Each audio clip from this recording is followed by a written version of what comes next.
Isang mapagpalang araw sa ating lahat mga kapatid. Ako muli si Adrian Bernal sa Batch Today, ang aking daily devotion. At ingaray pag-uusapan natin ay the reasons we need the Bible at Joshua and the Word of God. At ang ating Bible verse ay mula sa Joshua chapter 1. Huwag mahiwalay sa iyong bibig ang aklat ng kautosang ito. Bagkus ay buloy-bulahin mo to araw at gabi upang iyong maisagawa ang lahat ng nakasulat dito. Ito ay ayon sa Joshua chapter 1 verse 8. Pagkatapos ng kamatayan ni Moses, napunta kay Joshua ang isang napakabigat na responsibilidad at yun ay pamunuan ng Israel patungo sa lupang pangako. Siya ay bagong leader, may takot at tumaharap sa isang napuno ng kalaban at sa gitna ng lahat ng ito, hindi armas ang unang binigay ng Diyos kundi ang kanyang salita. Pinapakita sa Joshua chapter 1 kung bakit kailangan natin ng Biblia, lalo na kapag sa bagong yugto tayo ng ating buhay. Una-una, kailangan natin ng Biblia para sa direksyon ng ating buhay. Ibinigyan ng Diyos si Joshua ng detalyadong mapa ng bawat laban. Ang binigay ng Diyos ay ang kanyang salita. Dahil ang Biblia na nagbibigay ng direksyon kahit hindi malinaw ang ating tungdaan. Saan mo kayo tumapak, yun ay binibigay ko sa inyo. Ito ay ayon sa Joshua chapter 1 verse 3. Ang salita ng Diyos mga kapatid na nagiging gabay natin kung saan dapat tumakbang.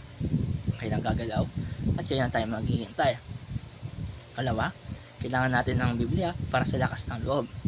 Tatlong beses sinabi ng Diyos kay Joshua mga kapatid, magpalakas ka at magpakatatag. Ayon sa Joshua chapter 1 verse 6, 7, 9.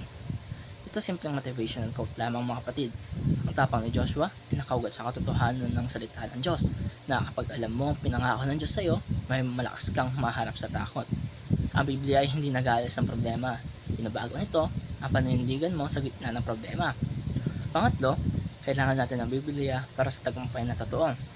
Kung magkagayoy, magiging masagana ang iyong lakad at ikaw ay magtatagumpay. Ito ay ayon sa Joshua chapter 1 verse 8. Ang tagumpay na iyon, si Diyos ay hindi lang panalo sa laban, kundi pamumuhay na ayon sa kanyang kalooban. Ang Biblia ang nagtatakda na kung ano ang tunay na success, hindi lang panlabas kundi panloob din.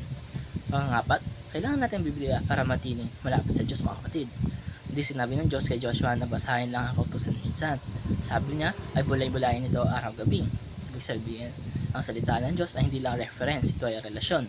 Na kapag ang Biblia ay bahagi ng araw-araw nating pamumuhay, mas magiging malinaw ang tingin ng Diyos sa atin. Sa panahon ngayon mga kapatid, maraming boses ang gustong gumabay sa atin. Social media, opinion ng iba, sariling damdamin. Pero ang tanong dito ay, alin ba ang sinusunod? Ang Biblia ba ay hindi lumat lipas na? Ito ay buhay, matibay at tapat. Tulad ni Joshua, hindi natin kakayanan ng mga hamon ng buhay kung wala tayo sa salita ng Diyos. At ito nagtatapos sa aking daily devotion. Maraming salamat sa panonood.